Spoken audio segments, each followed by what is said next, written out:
This is the highlight of the New Year's Eve. Sobrang nanigas talaga ako dito. Di ko love kung anong sasabihin ko pero sigurado na ako dito sa taong to. I'm engaged, guys!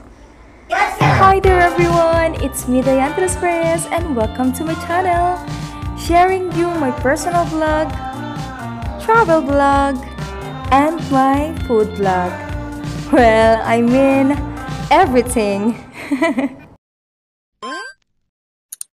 December 29, 2024, ito yung araw na sinundo namin si Lablab sa Calapan Port dahil first time niyang New Year sa Mindoro and sobrang excited ako.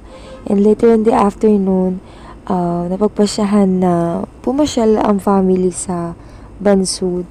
So yung Bansud sa amin is yung kabilang bayan kung saan merong attractions doon na ang ganda ng ilaw, tapos may parke, may mga palaruan para sa mga bata. Then after nun, nagkaroon kami ng family dinner date. Sobrang nag-enjoy talaga yung mga bata dito. Ayan, kitang-kita naman. Parang yung tito ata nag-enjoy doon na. So ayan, ito talaga yung gusto ni Kibe. Ito yung una naming pamangkin. Ito yung gusto niyang puntahan talaga, mag-slide dito sa parang boots ni Olaf. Isa pa daw. Nawili ang bata. Tan! Nagbabol sa loob ng kabihan. Sira na mamaya yan.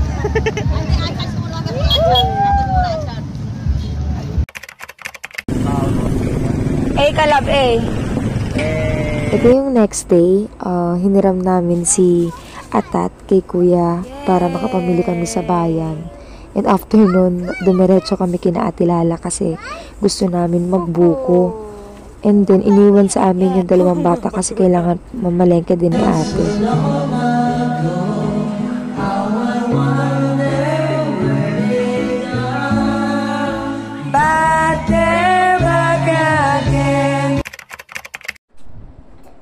Hello? Good morning. Come here. What? What's that? Come here. Whoa.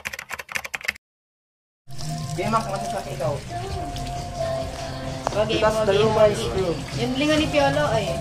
Ha? Bunso! Hi, love. Hi, love. Kibi, hello. What are we doing? 4 hours pala ito, love. 4 hours? Di pala, no? Ito po ang aming lechon belly. Sarap with rosemary and special ingredients ni Kuya Mac. We preparing for the games later sa lubong for New Year. So, may hihilahin nila yung mga tali na yan. Kung ano mahilan nila, yan ang makukuha nila. Alright. Puchian! Yan po si Puchian. Kasap niya po si Kuya Wit.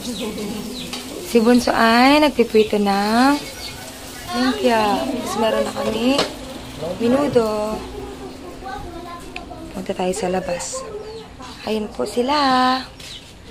Hi, Mems, Dadudes! Hello! Hello.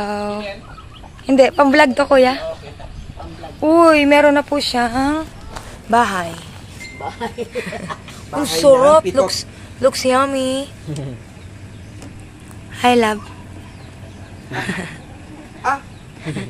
And ito po si Kuya.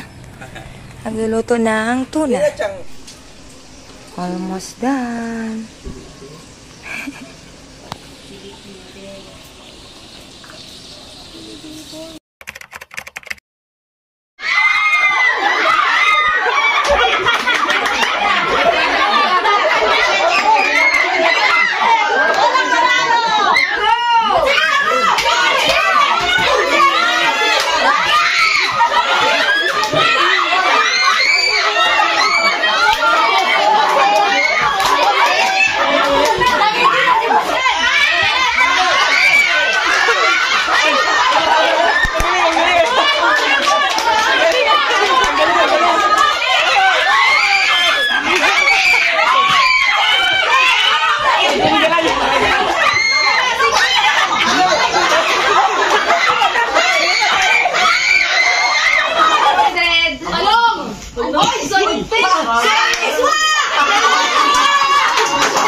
Sunrocks do.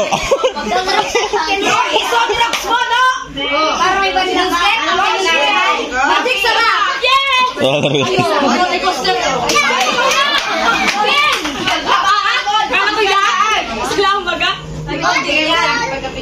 Hilahin mo, Ning!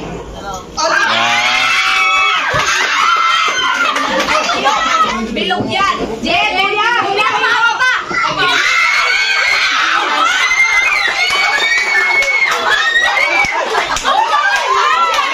Hilahin mo! Yan, magandang talagang sa iyo.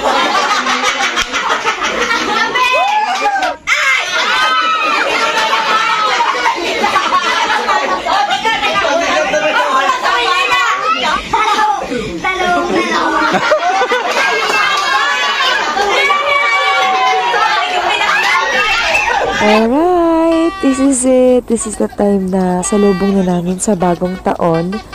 And nag-prepare na kami ng mga coins na ikakalog namin sa aming mga bulsa. Sinabihan ko ba dyan sila Blab na dapat sa bulsa niya kinakalog. So kaya pala sa kamay niya nilagay yung mga coins kasi may laman pala yung bulsa niya dyan.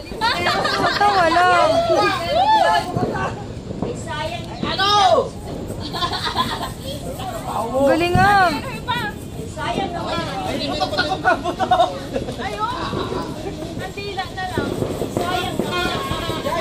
Yan! Yan! Sige! Kaya mo yan! Painitin mo! Ayan, so balik tayo sa ating video. Ayaw talaga gumana nung fountain dyan para nagka-problema sa mitsa. And sa mga panahon na yan, wala talaga akong kamalay-malay na magpo-propose na pala si Love Love dyan. Nung binalikan ko lang itong video, napansin ko na si BBNJ nagbi-video pala at hawak na yung cellphone ni Love Love dyan. Hindi ko lang napansin dahil nakafocus talaga kami sa fountain. And grabe pala yung pakiramdam na nag-propose. Iba yung expectation sa reality. Talagang nanigas yung buong katawan. Kaya pala si Love Love is gusto niya talagang sindihan. Kasi magpo-propose talaga pala siya doon. Ayan.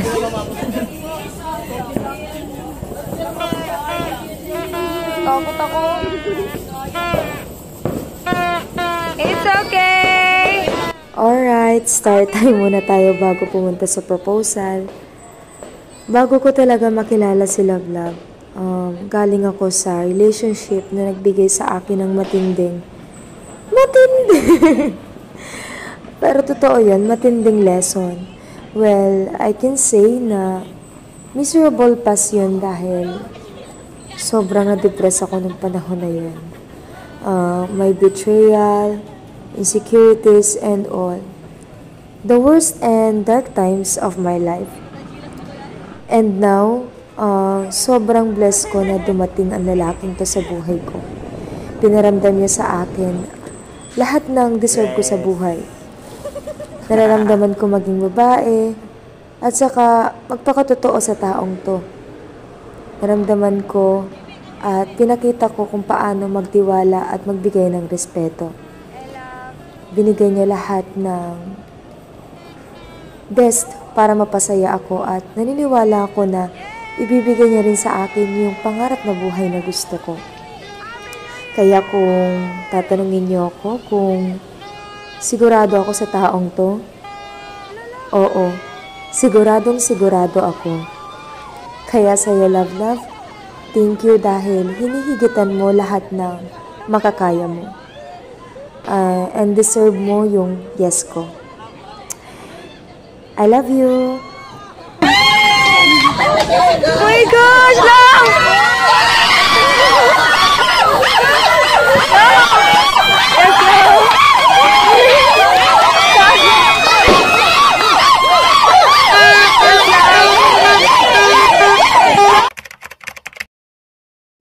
Guys, meron akong surprise dito.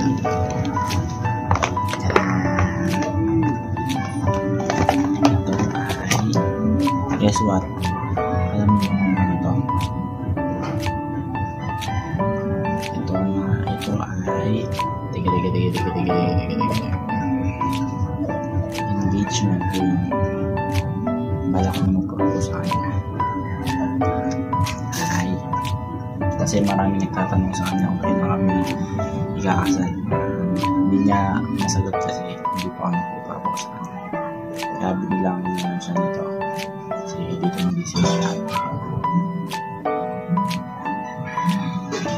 Gold siya guys.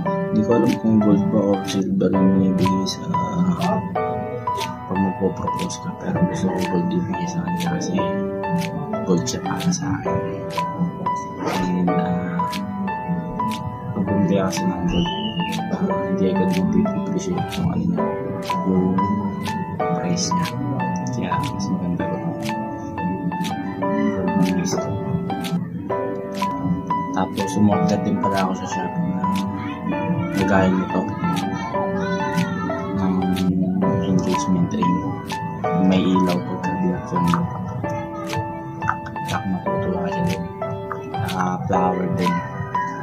Yung hindi tunay kasi doon pa ako magpo-propose sa kanya sa Mindoro. Baka malanta pag binili ko na ngayon. Gusto ko itago sa kanya yun sa bag.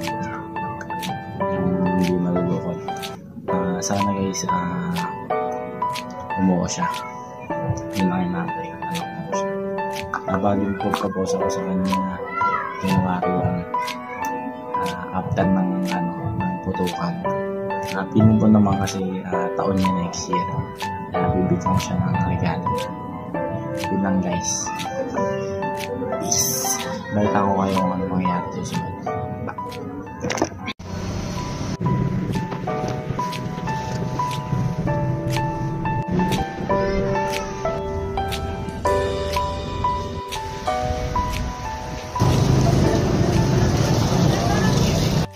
So ayun guys, hindi na pala ako nakapag-video sa Mindoro kasi ang dami namin ginawa. Ito na lang clip yung papakita ko kasi dito nagka-handa kami para sa New Year. Masarap diba? Bali yan, may tuna tsaka lechon belly. Ayan si Ate Ella. At ang nasa niya si Baby Jeffy. Lalabas na yan sa January, first week or second week. Hehe. At ayun, binalik ulit sa lechon. Sarap. Paluto na. Yung si Dadudes. Kuya Max. Bibi Rashid. Ay nako. Pa lang. Si Lablab di kita dyan kasi nagbibideo siya. So fast forward tayo. Bali, ito na yung time na mag-propose na kay Lablab. Bali, maliit na fountain na lang yung gagamitin dyan. Kasi malaking fountain. Hindi sumindi. Oo, ba't di sumindi? May problema ata yung niche. Yan na guys, panoorin nyo kung paano po-post ang talonggis. Sa aking ilusyon, ba't ganon? Sino yun? At ngayon kaliwa, naging kanan, nang biglang may napadaan. Nagising sa katotohanan, ikaw ang patutunguhan. Mahal, ikaw lang ang nakikita ng bulag kong paningin. Ikaw lang ang ilaw sa dilim. Diretso lang tingin sa hilaga, abot tanaw ang iyong hiwaga. Timog silangan at kanluran, ikaw pa rin ang patutunguhan.